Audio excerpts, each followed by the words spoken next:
Boa tarde. Então, nosso livrinho é o Fonte Viva, o capítulo é o 111, Fortalecendo. Seja fortalecido no Senhor. Efésios 6. Essa é uma palestra interessante, é um tema interessante, porque a gente vive muito nessa situação. Então, assim, para resumir, ou para começar, a gente vai usar aquele termo que acontece muitas vezes, que é o famoso crente que está abafando. Então, nós estamos aqui vivendo a nossa vida e as coisas vão bem, né? Nós estamos num caminho que a gente acredita que está certo, tudo em volta parece certo, e a gente acha que está tudo com a gente, que a gente está no máximo da nossa condição de melhoria.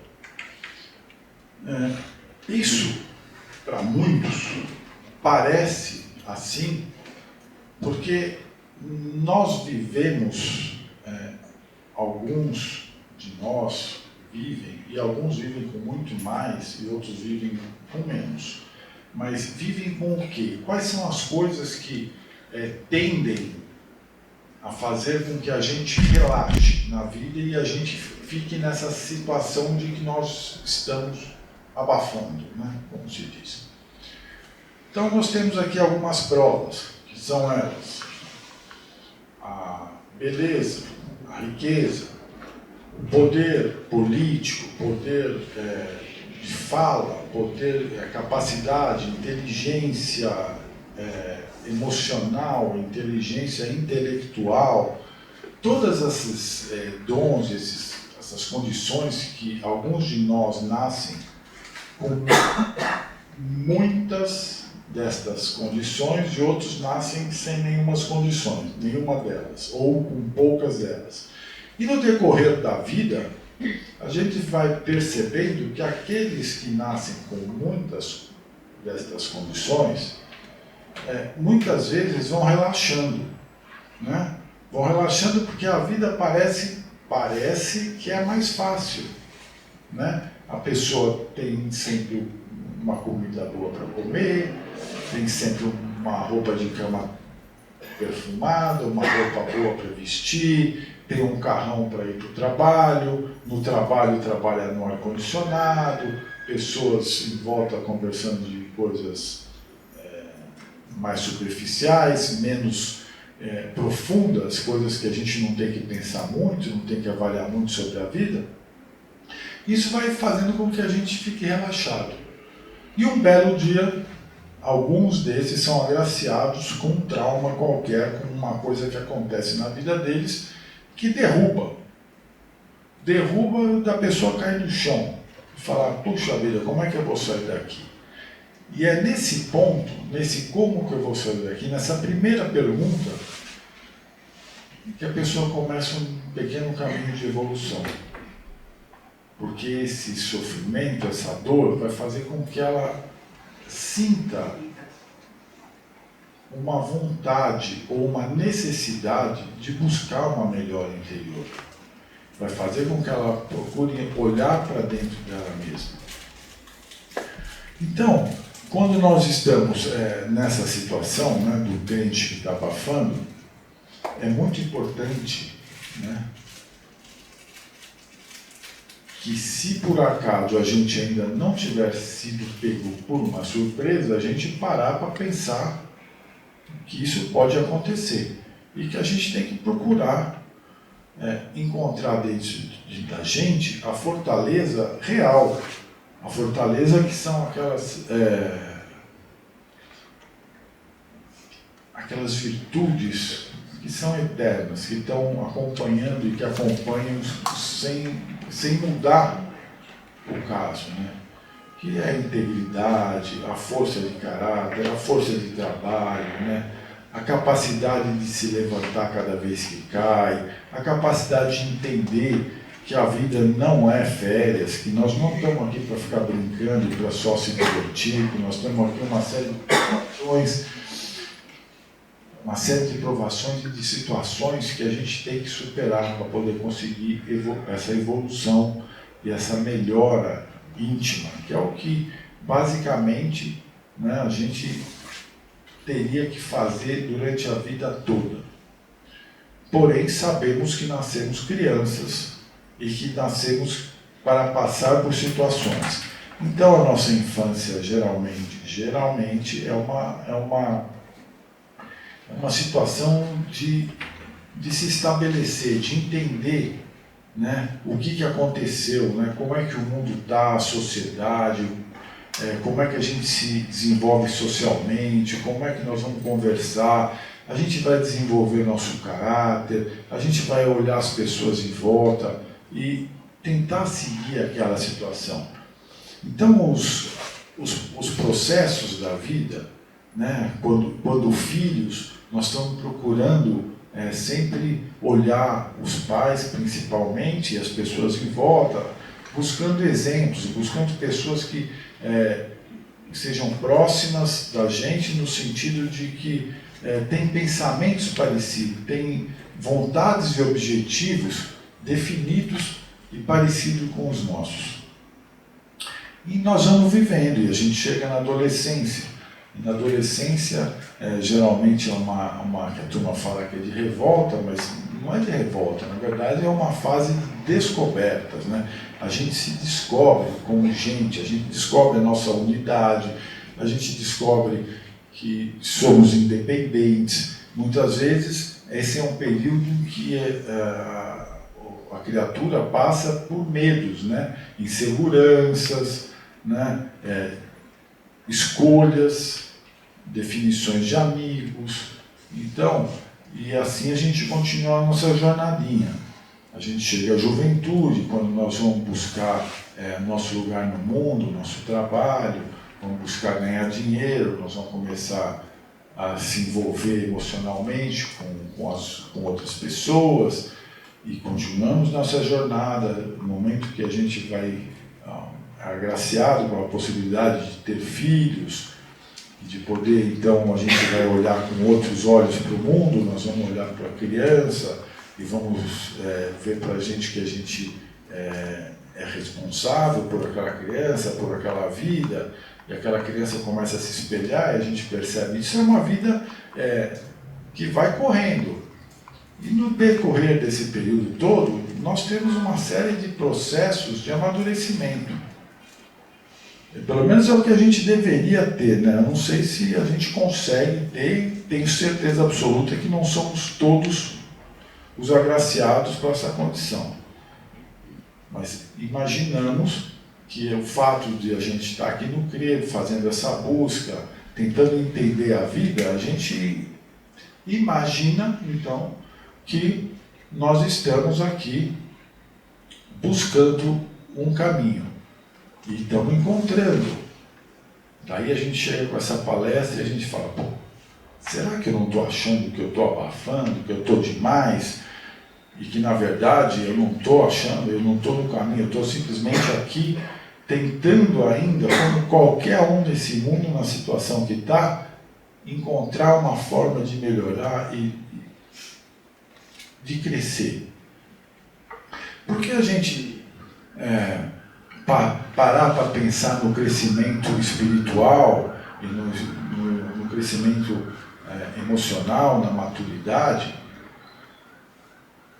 Para quem tem uma vida mais tranquila e mais cheia de regalias, parece que é fácil, porque a pessoa tem tempo para pensar nisso, né? Mas na verdade não é bem assim, né? Na verdade não existe uma regra, mas quem está melhor nessas situações tende a não pensar tanto nesse processo. Porque quem está pensando muito nesse processo, geralmente são as pessoas mais simples. São pessoas que estão vivendo diariamente, todos os minutos, provas e provas difíceis. Não é fácil a vida de quem está com dificuldade material, que não teve possibilidade de educação formal que veio de algum lugar no interior do Brasil para ganhar a vida, que chegou aqui, e é quase que desesperador, né? Porque a pessoa, para sair daquela condição material, a luta para sair daquela condição é tremenda.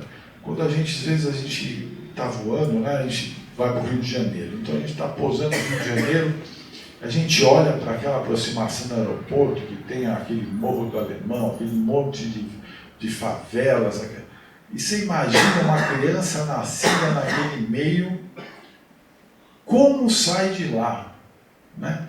Tem pessoas que nascem ali e nunca saíram daquele meio. Como sai de lá, né?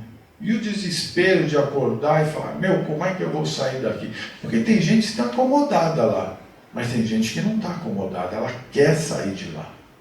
E essa pessoa vai enfrentar uma dificuldade tão grande, vai enfrentar situações de todos os lados. E se essa pessoa tiver força suficiente, ela vai sair de lá. Então, as pessoas que são agraciadas com uma vida um pouco melhor, que já nascem numa condição melhor, e que acham que estão abafando nessa vida, deveriam pensar um pouco, né, nessas outras pessoas, porque é só isso que, o que Deus quer da gente, que a gente tenha esse pensamento nas pessoas que estão em dificuldades e que estão numa situação pior que a nossa. Que a gente tem esse pensamento, só o pensamento já tem uma validade. Né? Você não precisa sair, porque ficar dando esmola, esse tipo de situação, não sei, eu pelo menos não sei até onde chega, né? Mas sei que o pensamento bom, uma boa palavra, às vezes a gente chega aqui no CREI e as pessoas falam, não, diga bom dia. Diga bom dia. Ótimo. Quem se preocupa em dizer bom dia? Para todo mundo que passa aqui, entra aqui no CREI, aqui, o porteiro ali passa, bom dia. No posto de gasolina, bom dia. Outro dia eu tentei, me acordei já pensando, hoje eu vou dizer bom dia para todo mundo. É verdade. E eu fiquei impressionado como o dia mudou. É impressionante como muda. E como tem pessoas que respondem bom dia, alegres, e como tem pessoas que fecham a cara para você, e você tem que continuar equilibrado ali no bom dia. Você não pode pensar que aquela pessoa que te fechou a cara, você fala, poxa, que pessoa idiota, não me diz. Porque aí acabou o seu bom dia. Né? Bom dia. E a pessoa não respondeu, você pensa, puxa, que Deus ilumine essa pessoa. E que me ilumine amanhã, para eu lembrar de dar bom dia para os outros também. Né? Então, toda essa busca, essa luta que a gente tem que ter diariamente, e que assim, a gente está sempre falando, né, aqui, né, você começa a fazer a coisa do lado do bom, então, um dia lá, bom dia. Aí no outro dia eu já estou mais preparado para dizer bom dia, porque eu já sei que eu... E aí o outro dia vai melhorando, e aí eu resolvo que eu não vou dar só bom dia. Vou dar bom dia, eu vou procurar uma outra forma de encostar, de conhecer, de me aproximar, de poder iluminar, dar uma luz, dar um caminho. Porque às vezes nós temos uma forma de acender um caminho para alguém que a gente nem sabe, mas só a gente faz aquele clique e a pessoa já... São repentes que a gente tem, a capacidade, isso é muito forte em cada um de nós. E se a gente se dispõe a realmente a caminhar esse caminho, esse caminho, né, andar nessa trilha, a gente vai percebendo todos os dias essa melhora. E mesmo assim, vai chegar um momento em que a gente vai achar que está crítico, que está abafando. E mais uma vez a gente tem que se perguntar. E essa é uma pergunta praticamente de todos os dias. Né? Porque é isso que vai fazer com que cada dia para a gente seja diferente e tenha uma evolução e um sentido para viver. Não existe nada melhor na vida do que você ter um sentido na tua vida, né? Ter uma diretriz, ter um caminho. E não existe nada pior do que você estar perdido. Né? Quem já esteve perdido sabe o que é estar perdido. Quem nunca se achou não sabe nem o que é estar perdido, porque nunca se achou. Entendeu? E assim, quando a gente se encontra,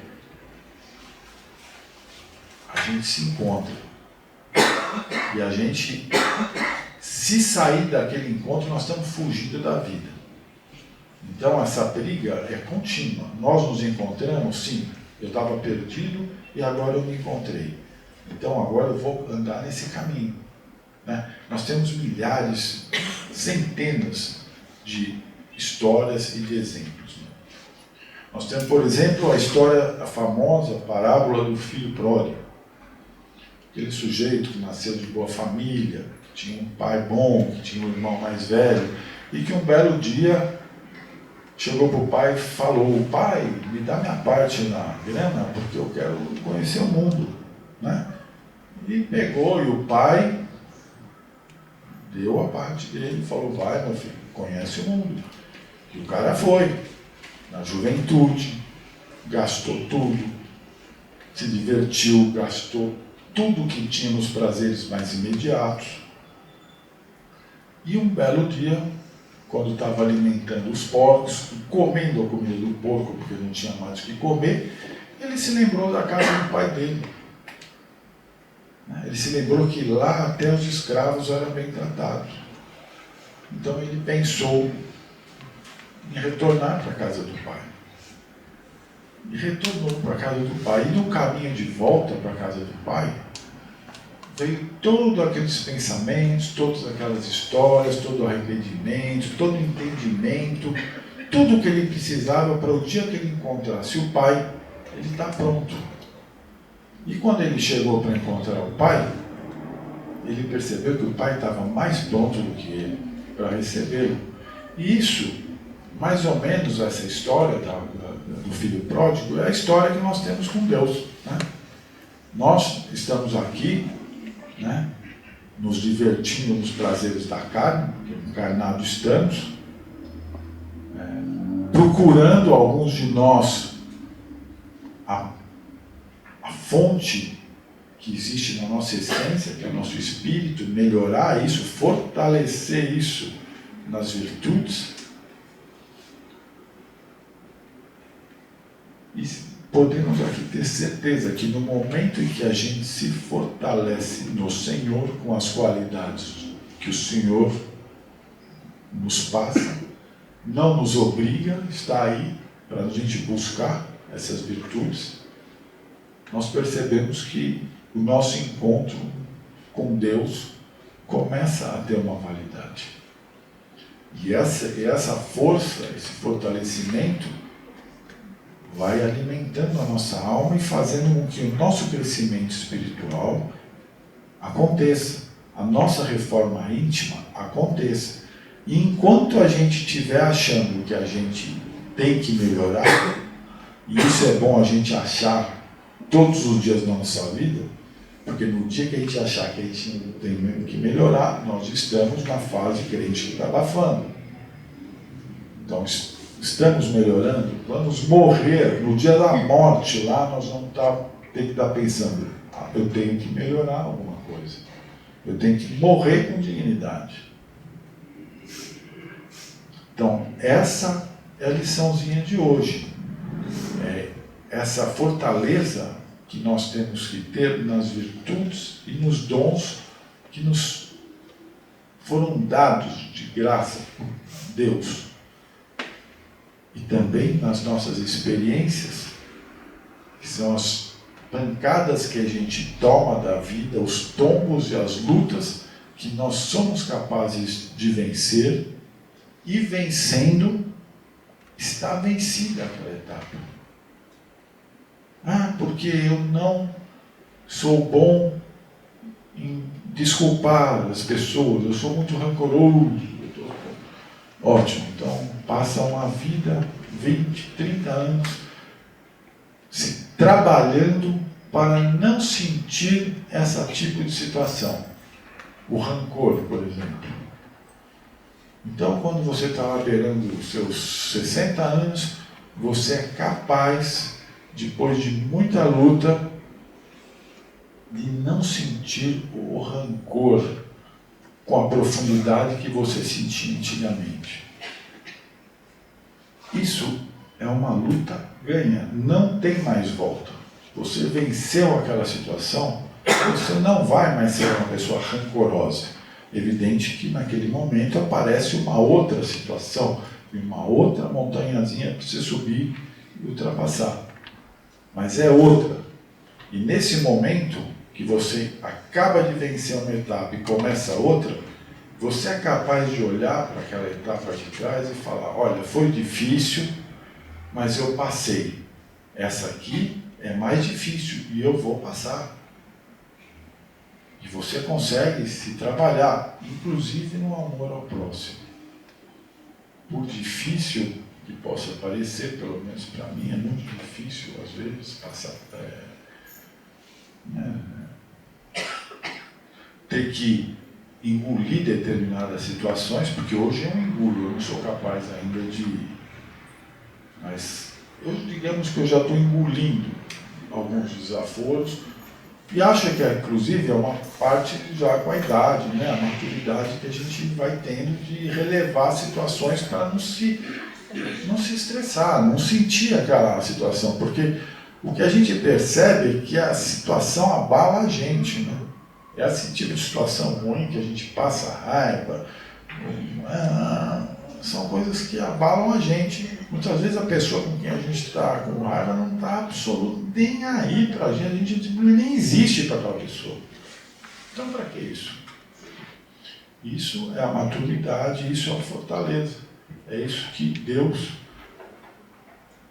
espera da gente, né? Deus é capaz de entender a gente, de perdoar a gente, mas o que Ele espera da gente geralmente não é o que Ele espera da gente, realmente é o bem ao próximo, é a capacidade de amar ao próximo, porque isso vai colocar, isso é evidente quando você tem essa condição, dentro de você existem muitas outras virtudes para você chegar a essa condição. E essa é a nossa grande busca, né? É o que a gente tem que enfrentar todos os dias. É enfrentar as deficiências e os vícios e as situações que nós temos conosco mesmo. E a gente sabe perfeitamente aonde a gente está errando e o que é onde a gente tem que melhorar. Então, quando a gente deixa de fazer essa tarefa, também já entra dentro da gente aquela situação. Bom, já que eu estou ferrado aqui, que se lasque. Já que eu já tomei um gorozão, agora eu vou acabar, vou logo enfiar a cara e cair no chão. Então, está tudo errado. Né? Está tudo errado. Então, vamos procurar trazer para o nosso... Olha, já que a minha capacidade, eu consegui dizer bom dia para aquele cara ontem, hoje eu vou dizer de novo para ele, depois eu vou para mais um, aí no outro dia eu vou dizer para 3, para 4, para 10, então dia que eu vou dizer para todo mundo. E isso a gente vai melhorando dia a dia. Ninguém vai melhorar de hoje para amanhã, ninguém vai melhorar e ficar 100% nessa vida, e provavelmente nós estamos vivendo já muitas e muitas vidas e continuamos aqui nessa situação. Então ainda tem muito caminho pela frente. Está muito longe do estar abafando. E quem abafou mesmo foi Jesus Cristo. Esse abafou. Uma boa tarde, que todos fiquem com Deus e a semana seja muito boa para todos.